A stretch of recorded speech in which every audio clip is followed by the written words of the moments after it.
Hey friends and आज की video में हम ये क्वेश्चन को सॉल्व करने वाले हैं। तो इसमें क्या दिया है, हमें एक रिवर्सिबल रिएक्शन दी है और ए और बी की, और इसमें दिया है क्या है, जो हमारा इनिशियल कंसंट्रेशन है वो क्या है, ए का हमारा ए मोल्स पर लीटर है और बी का बी मोल्स पर लीटर है। और जब ये रिएक्शन इक्विलिब्रियम में पहुंच जाती है तो हमारा जो ए का कंसंट्रेशन है वो ए माइनस एक्स है और बी का बी प्लस एक्स है। तो अब हमें करना क्या है, जो x है उसको हमें k1 और k2 के टर्म्स में लिखना है। तो क्वेश्चन हमारे ये कह रहा है कि x को हमें k1 k2 के टर्म्स में लिखना है। तो इसको कैसे सॉल्व करेंगे, चलिए देखते हैं। तो हमें पता है कि जो हमारा रेट ऑफ फॉरवर्ड रिएक्शन होता है वो क्या होता है, k1 और किसका कंसंट्रेशन, हमारा रिएक्टेंट का कंसंट्रेशन। तो क्या हो जाएगा, आर एफ इक्वल्स टू के वन और हमारा ए का कॉन्सेंट्रेशन जो हमारा रिएक्टेंट है। और सिमिलरली हमारा बैकवर्ड रिएक्शन क्या हो जाएगा, उसका जो रेट है वो हो जाएगा के टू और हमारा किसका, जो प्रोडक्ट का कॉन्सेंट्रेशन है। जब ये इक्विलिब्रियम में जाता है रिएक्शन तो हमारा क्या होता है, rate of forward reaction equals to rate of backward reaction. तो के वन,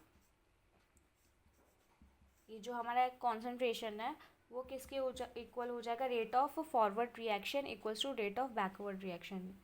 तो ये हो जाएगा, हमें ये मिलता है। अब हम क्या करेंगे कि ये जो है, ये इनमें हम कॉन्सेंट्रेशन जो हमें दिया हुआ है इक्विलिब्रियम में वो पुट कर देंगे और फिर इसको फर्दर सॉल्व करेंगे। तो ये आ जाएगा k1 a माइनस एक्स है इसका concentration, a minus x equals to k2 का क्या है, b प्लस एक्स।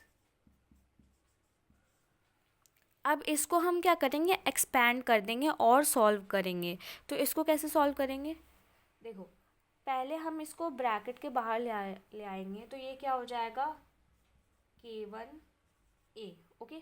फिर हो जाएगा माइनस k1 x।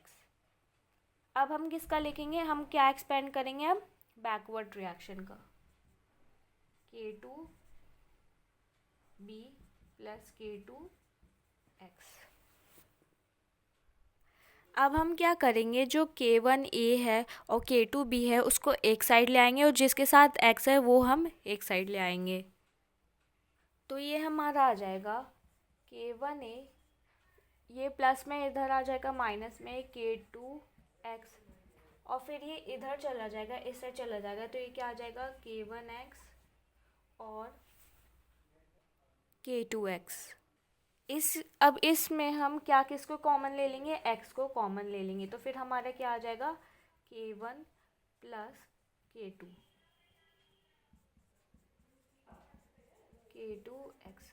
तो अब हम क्या करेंगे, x को एक साइड लाएंगे और बाकी हम उस साइड उसको भेज देंगे।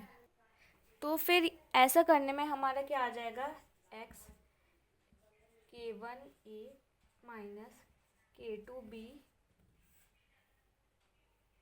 k1 plus k2।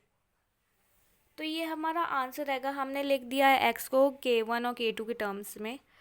Thanks for watching.